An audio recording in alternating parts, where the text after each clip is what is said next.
আসসালামু আলাইকুম প্রিয় খামারি ভাই ও বোনেরা, সবাই কেমন আছেন? আশা করি সবাই ভালো আছেন, আমিও ভালো আছি আলহামদুলিল্লাহ।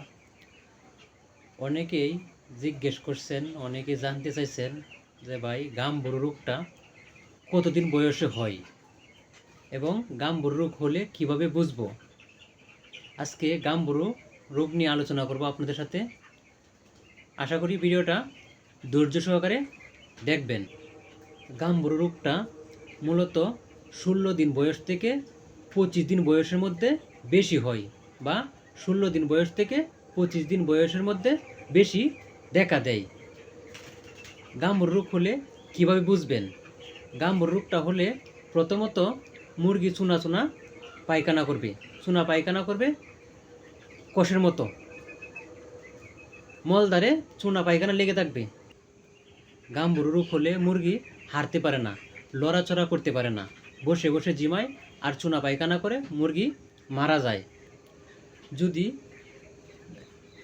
যদি পোস্টমর্টম করেন তাহলে দেখবেন রানের মাংসে রক্তের চিটা পড়ে গেছে, বুকের মাংসে রক্তের চিটা পড়ে গেছে। এগুলোই মূলত গামবুড়োর লক্ষণ। এগুলো দেখা দিলে একজন খামারি বুঝতে পারে যে খামারে ভাইরাসে আক্রমণ করেছে বা গামবুড়ো রোগে আক্রমণ করেছে। এটাই মূলত গামবুড়োর লক্ষণ। আবার অনেকে জানতে চাইছেন গামবুড়ো রোগটা বা গামবুড়ো ভাইরাসটা কোনো খামারে আক্রমণ করলে কতদিন থাকে। এটা মূলত 72 ঘন্টা সময় থাকে, 3 দিন। মূলত 3 দিন থাকে এই গামবুড়ো রোগটা। যদি ভালোভাবে ট্রিটমেন্ট করতে পারেন, ডাক্তারের পরামর্শ নিতে পারেন, তাহলে 72 ঘন্টা পরে মুরগি সুস্থ হয়ে যাবে।